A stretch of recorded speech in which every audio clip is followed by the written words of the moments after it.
What's up everybody? Welcome to the Stocks channel. My name is Cory and today we see another high volatile sell-off in the stock market across the board, and we're starting to get very close to the SPY double top price target. First up, let's take a look at the S&P 500 SPY ETF. So let's crack open this chart and see what's going on in the stock market today. Also, apologies for no video update yesterday. I was stuck in the horizontal position and could not get myself to make a video. Today I'm feeling a lot better, so let's get into these charts. Alright, so on SPY we did have a high volatile sell-off and we did close below two critical support levels, closing down below the previous low at 439 and also starting to break below this support trend line. There's nothing special about this support trend line, so don't put too much weight on it. And if you remember from my last video update, I told you there was a SPY double topping pattern where we got double rejected off of SPY 457, came down here and broke beneath the neckline, which now means we have a valid price target at SPY 433. Does that mean we have to guaranteed go down and hit that price target? No, obviously there are no guarantees in the stock market, but that is a great level to set your risk at, especially if you're trying to buy the dip in a counter trend rally. So it's very clear looking at a chart of SPY that we are in a downtrend, so you shouldn't be getting overly bullish and you should not be expecting a lot more upside until we start to see those bullish breakouts. So to the downside, look for that price target at 433, and if we break below 433, you have that strong support level at 428. And I still do think that SPY is not going to break down below 420, because if we break down below 420, we are more than likely going to see a bear market in the year 2022. And I still don't think we have what it takes to see a bear market this year. I could be totally wrong, and that's why we follow the price action and not listen to my opinions. But I do think we will see SPY staying above 420, eventually finding a strong support level. Things should start to settle out across the market, and we should start seeing the bulls coming back, and then we will get those bullish breakouts. So the best way to play the stock market right now is to just be patient, expect more downside until we get the bullish breakouts. Right now on SPY, to get a bullish breakout, you need to see SPY getting all the way back above at least 450 and getting back over this 50 EMA, which is negatively sloping, so that is a moving target. Now in the more near-term future, it's very likely we'll see SPY come down to hit this level at 433 unless we start to get a very bullish bounce and we see a lot of buyers of the dip stepping in. There's going to be one more thing that's actually a bullish development that we did see today, which I know it's hard to believe that today could have had anything bullish about it, but I do want you to pay attention to the volume below. You can see the volume was relatively low considering we did drop over 2% in SPY and we really didn't see a lot of high volume selling. There's two things that tells me, and the first being that there's just not a lot of people left to sell. A lot of people already panic sold in this market and they're just waiting in cash, or they're trying to short this market and there's just not a lot of people left to sell because they've already sold. This is actually a bullish development, and this is why I always tell you to not get overly bearish, because there always is going to be the possibility we get a very strong bounce off of one of these support levels, especially if there's no sellers left out there. The other reason low volume selling is a relatively bullish development is because it's not going to take a lot of good news to suddenly have a huge surge of buyers coming back in. Just think about it from a psychological standpoint that if a lot of people are sitting in cash, it's very easy for the market to get a little bit of good news and have a lot of that cash come pouring back into the market. You have to remember that we are trading at lower levels, so it's not going to take a lot of good news to start a lot of buying, and that buying pressure, especially in a market that could be heavily shorted, could lead to a very impulsive counter trend rally. Obviously, it's not going to mean anything if we don't see the bullish breakouts, so it's still just going to be a potential lower high as we continue towards this downtrend. So try not to get overly bearish, especially as we come into this price target at SPY 433. And to the upside, you're now going to be looking for resistance at 439, our 20 simple moving average around 444, and then we do have that neckline around 445 to 446. Once we start breaking out above the 450s, we'll be getting a lot more bullish, and we could have possibly seen the end of this dip as we start to rally towards retesting that high in the 470s. Don't assume we're getting bullish until you get confirmation of the bullish breakout, because as I continue to tell you, this is a confirmed downtrend, which you can clearly see all of the moving averages are negatively sloping, and the price action is currently trading below all those moving averages as well. So continue to use great risk management and be patient.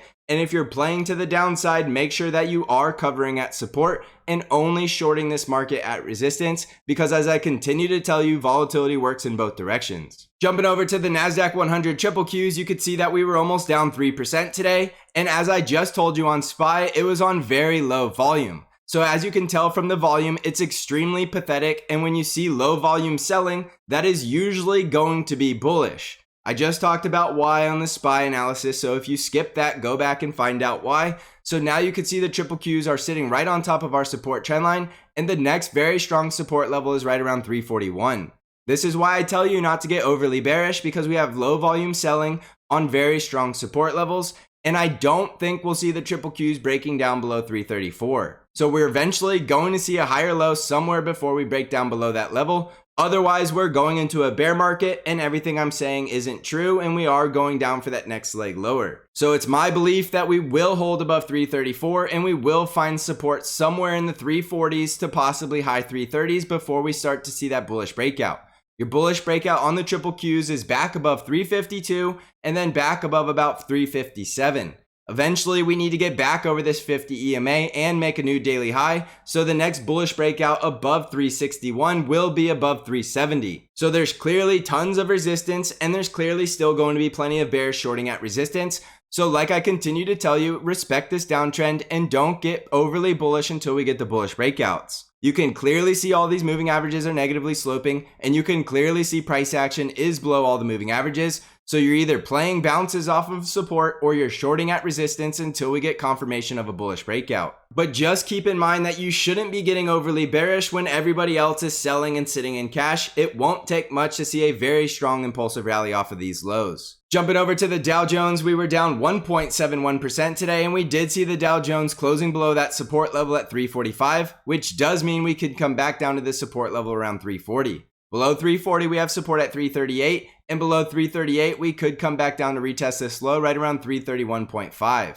As I continue to tell you, I don't expect to see a bear market, so I do expect to see the Dow Jones holding up above 340 and 338, and your next bullish breakouts are back above this 20 simple moving average at 349, and then getting back over the 50 EMA around 353. The trendline resistance breakout will be back above 355, and then we could run up there to go close that gap at 360. So respect this downtrend until we get those bullish breakouts. But as I continue to say, it's more likely we're going to find the bottom sooner rather than later and eventually go up there to close that gap at 360. So don't be getting overly bearish in the Dow Jones. In the Russell 2000, we were down 2.56% today, and we still have the possibility the Russell 2000 is putting in a higher low, sitting right above this 20 simple moving average right around $200.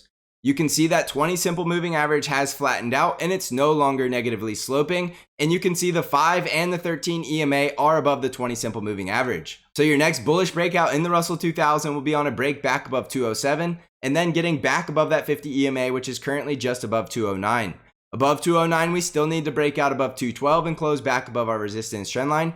And then the Russell 2000 will be looking a lot more bullish. On a breakdown below 200, you're looking for a retest of 197, and below 197, you're looking for a retest of 191. As you can tell, the Russell 2000 is looking a lot stronger than the rest of the indices, but there's still no confirmation of a bullish breakout, so you still need to respect the fact that there could be more downside coming. On the Arkk ETF, we were down 6.44% today, and we did blast through that support level at 69, which does mean Arkk is more than likely coming back down to 64, and on a break below 64, we're coming back down to support at 60. Remember that Arkk has been in a very prolonged bear market, so there's still the possibility it's still searching for a bottom before it can get that bullish breakout. At this point, for a bullish breakout, you need to close above about 77, and then a break and close back above 84. Don't get bullish until we can at least close above 77 because this is a very strong downtrend and a very strong bear market. On the VIX, we were up 15.73% today, and we see a lot of concern in the VIX with the VIX closing back above 28. You can very clearly see that the VIX is looking very elevated, forming higher lows and potentially trying to come back up here to about 32, which will be very volatile for the stock market. If we see the VIX in the 30s, you're going to see a very volatile market. And it is possible we could be entering a bear market if we do see the VIX getting into those levels. So as I always tell you, when the VIX is above 20, be very cautious because it's going to be a very whipsawing market and there's going to be traps for the bears and the bulls alike. If the VIX starts breaking out into the 30s and staying elevated, we're more than likely going to see that bear market, and we're more than likely in the clear and going back into a bull market once we see the VIX starting to close back down below 20. So this is clearly a very volatile range that you need to respect. and don't get overly risky when you're in a very choppy market with a high VIX. On Bitcoin, we're currently down 7.35% today, and we can see Bitcoin is starting to get a very volatile sell-off, currently trading below all the moving averages and sitting right on top of that support level right around 40,600. If we lose that support level, the next strong support level will be 38,700. And if we break down below 38,000, we're more than likely coming back down to retest the lows at 35,000 or 31,800. Below that, we're more than likely going back down to 20,000, as we'll see Bitcoin going into a prolonged bear market.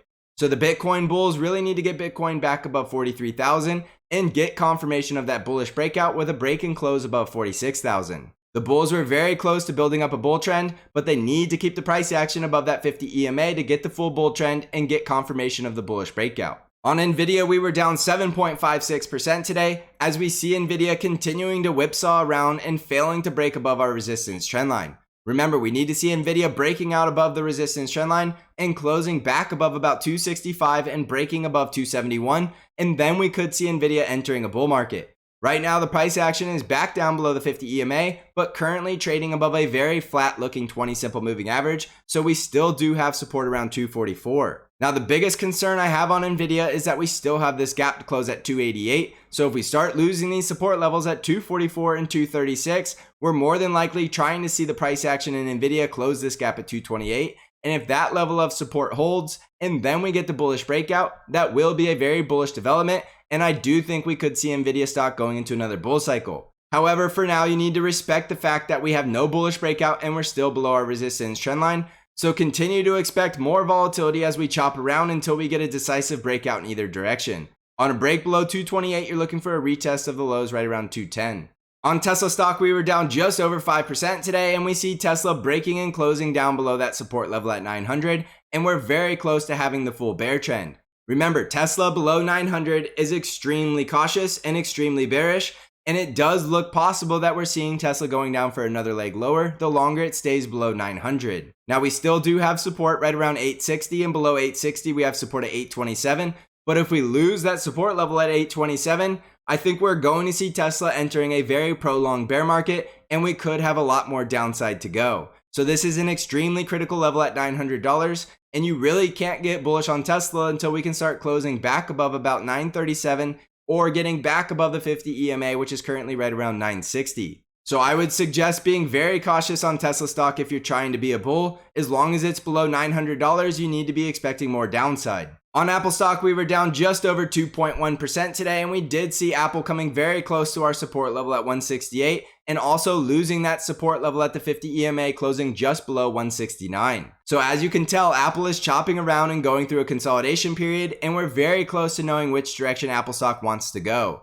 We'll be a lot more bullish if Apple can break out and close above 173, but we need to be a lot more bearish and cautious if we see Apple closing below 168, because it's more than likely coming back down to 162 or 157. If we start breaking above the previous high at 173 and closing above 176, then you're looking for price targets at 182 and 188. Remember that Apple stock is one of the only FANG stocks left that isn't in a downtrend, so it is helping prop up the market, but if we see Apple lose that support level at 168, we could see another leg lower across the markets as well. And when I say the markets, I'm talking about SPY and the triple Qs. This is a market moving stock, so the fact that it's not in a bear trend is helping the market as a whole. But if we start seeing Apple trending down towards 162, that is going to help the stock market reach the next leg lower. In the financial sector, we were down about 2.5% today with the price action closing back below all the moving averages, and we're starting to lose the bull trend. The industrial sector was down 1.83% today, back below all the moving averages and confirming the full bear trend. The healthcare sector was down 1.61% today, very close to having the full bear trend once that 13 EMA crosses below the 20 simple moving average. The energy sector was pretty flat on the day, going down 0.16%, and we still have a bull trend and we still have bullish price action, but we'll need to see the energy sector breaking back above the previous high to go to the next level above at 74. So jumping back over the S&P 500, we can't rule out the possibility that this is all going to be a bear trap because of the fact that it was a very low volume sell-off. We still have a valid price target on the double top for SPY at 433, but that's not that far away and we could find strong support at that level. So I can't stress it enough that even though we are in a downtrend, this is not the time to be getting overly bearish. If we start to see more high volume selling and we lose that support level at 428, then I would be getting a lot more cautious and I wouldn't rule out the possibility that we could see a bear market this year. But right now, I still think we're more than likely going to see a bull market once we get through this volatile period in the market, and that does mean we need to see SPY staying above 420. So take it day by day and respect the volatility, and remember that it's going to be a very choppy and whipsawing market, especially while the VIX is above 20. Also, don't forget that I do have Bank Trade Alerts, which is an algorithm-driven trade alert service that only trades the ETF TQQQ and sends all of your buy and sell alerts directly via email and text message. With this volatility in the market and a brand new trading year, I think now is the best time to be a bank member. You can find out all of the information and how to subscribe by clicking on the link in the description of the video. I also have the Stocks Channel Discord where I'm doing intraday updates and analysis and bringing new trade ideas to you weekly. If you're interested in joining the Stocks Channel Trading Discord community, you can find out how to join the Discord server by clicking on the link below. So thanks for watching, everybody. I hope you're crushing this market. And as always, I will see you in the next episode.